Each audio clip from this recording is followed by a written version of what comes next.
Welcome to a video. A video in which we review a movie that is near and dear to Glenn's heart. It's our collective heart. I just happen to be in. It just happens to be in my body. So it also happens. I wasn't in it or a part of it. He was. So I was in a movie, guys, Smolder, called Denounced, directed by Steven C. Bortsalis. And I'm actually saying that like I was a main character. No, I was just an extra. In Yeah, this movie. I was like maybe a featured extra. Less a featured than a extra. Don't be so hard on yourself. I'm so sorry, Steven. If we mispronounce your name, I apologize. I never asked how to pronounce it, so I'm just gonna Bortsalis. say it out. Steven C. Bortsalis is the one who directed this movie and wrote it. And we met through a mutual friend whose name is Jill. Shout out to Jill. Hi, Jill. Super glad met you, Steven, because this was great to be on. This was a fantastic thing to be a part of.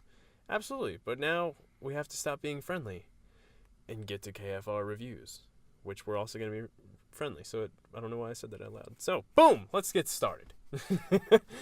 Tell us what Denounce was about. This is completely off the cuff. He's not reading something right now. A hate-filled man joins a murderous regime after his family disappears in a rapture-like event.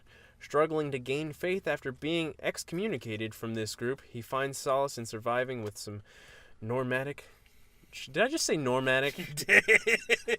Nomadic travelers. Steven, I just messed up your IMDb bio. Oh my gosh, yes you did. That was fun. Yeah, it's assumed that it's the rapture. They never say outright that it is.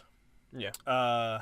Which I kind of liked. It was different from, like the Left Behind. I don't know if you saw Left Behind. I did. Where as soon as it happened, they're like, "Oh yeah, this is the rapture." Like people actually try to make sense of it. Wait, is that the Nicolas Cage? Well, they did remake it with Nicolas Cage, but the original is with Kirk Cameron. For most of those who don't know, this is actually a Christian film. So there's that too. Obviously, there's a rapture. So that's a thing.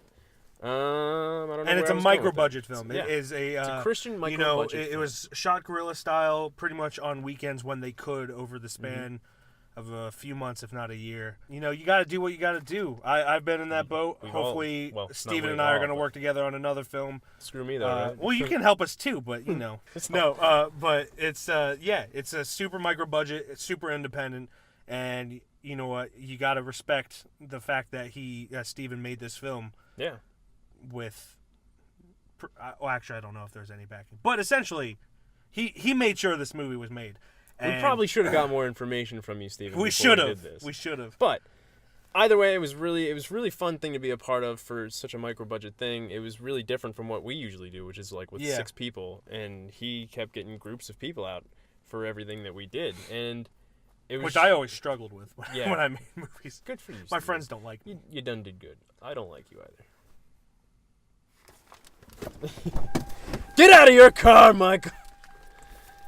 Anyway, The Denounced, man. It's a movie about people...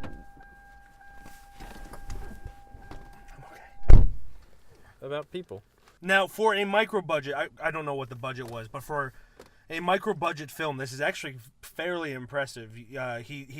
Steven did what he needed to do to create a raptured world and a world where half the population disappears. He used cheap but effective ways to show what had happened, such as leaving people's clothes from being raptured. Yes, mostly all over the place. Yeah, because so many people were being raptured, and it was a very subtle thing. Like when you walk into a church, there's just clothes everywhere. Yeah, and it was actually really effective that way. 2 or 3 characters walking around who weren't raptured at the time. Mm-hmm. Being in Pennsylvania, it kind of helped a lot because Pennsylvania, there's a lot of just empty space. Oh, yeah. At least in our part of Pennsylvania. Lots of woods and stuff. Lots of woods, lots of abandoned buildings, and that helped out a lot. And, he actually filmed one of the scenes where I filmed the opening scene of Abaddon, my film that got lost. Abaddon. Rest in power. It was just, for a micro-budget film, it was extremely impressive. The lighting was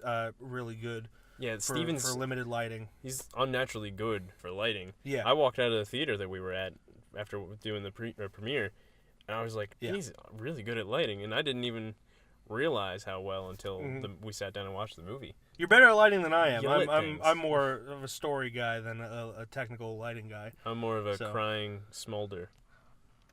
The main actor, Sean Hart, who played Paul, I don't think he's a professional actor. No, I don't think he is Yeah. either. I don't actually I don't know what his acting background All is either, but for a micro-budget main character of a movie, he actually did a pretty solid job.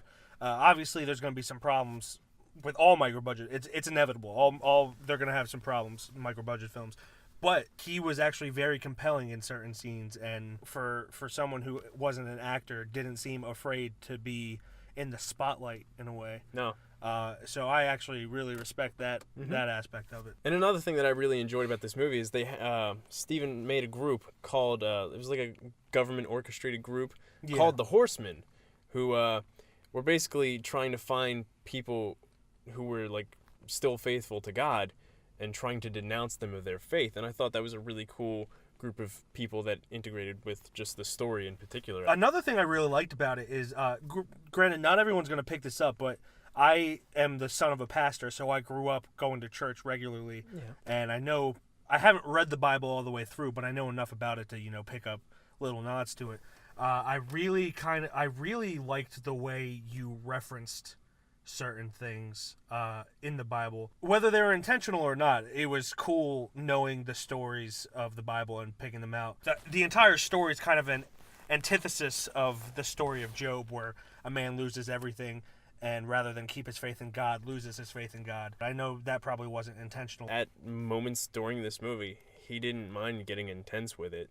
Like, there was a lot of like crazy, hectic parts in this movie where it got a little brutal. And one thing, I know hopefully by the time this comes out, you're done reading my script. But one thing you said that we have in common is our, how we look at faith in films. Like, a lot of problems I have with Christian films is that they are too perfect. Oh, yeah. Like, everyone always ends up becoming Happy. a Christian or staying a Christian or what have you. And in this, you have people just downright say that they don't believe in God anymore just to save their lives. Mm-hmm. And, in most Christian films, they'd be afraid to do that because it's not a good message. But it's real. It's what people would do in that case. We're here to take some risks. That's what we're trying to say. Well, not we. I'm not doing anything. But I'm just crying in this movie. That's about it. And you can't even see the tears. No offense to the rest of the movie, but that's my favorite part, only because it's Glenn and he has like the most intense smolder on. There was like 4 or 5 times where I like actually was crying on the spot. I was like, but no. As soon as I get, it's like your eyebrows. You can't see. As soon as Mike sees it, he's like, "Why are you smoldering? This is hilarious." I'm like, "I was supposed to be intense and crying."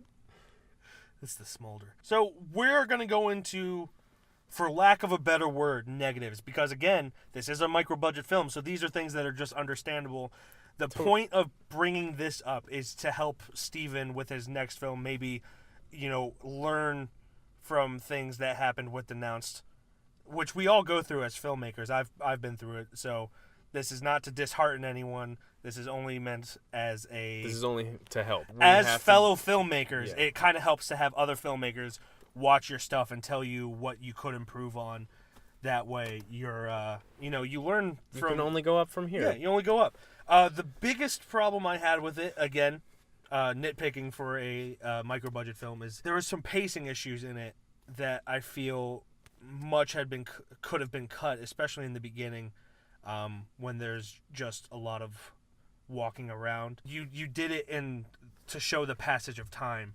However, I feel it could have been cut significantly, and thus, made the movie move on a little bit faster. Another thing for me was there was backstories to 2 side characters that Paul was with that were drawn out. The pacing, it was drawn out a little too long. I felt they were like maybe 10 minutes long. And standalone, those scenes were actually really good. Yeah, they were really good. In the grand scheme of things, it could have been like it could have been cut 5 minutes. They or so. didn't. Past a certain point, they didn't add much else to the movie. No. They were really good and really well shot, really well made, but it didn't add to the overall story of Paul, traveling with nomadic travelers, and kind of coming back into his faith. It was just something that could have been shortened to make the pacing faster. There is another point where I feel like camera work was lacking. That's also my fault too, Yeah. because I also helped with the camera work in this movie. There's certain parts where like certain things should have been cut off that weren't, or like it was too close or too far, or just there was a lot of weird angles. And like I said, this is also my fault because I was also one of the camera handlers. Camera handles. Here, hold this Camera handle. But like in the grand scheme of things, we probably should have like focused a little better on the shots and stuff. That way, the overall turnout could have been better. Yeah. The only problem I had with the story was the ending was a little confusing.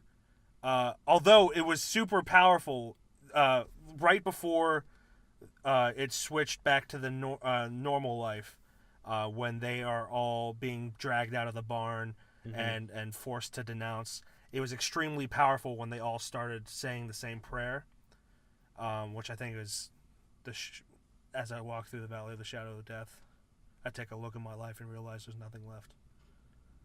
That's just perfect for a gangster like me. You know what Sean's fancy things like electricity. Oh no, what? That's 2 songs combined. Anyway, but yeah, that part was really, really powerful when they're threatening to kill them, and they just stick to their guns and all repeat the same prayer over and over again.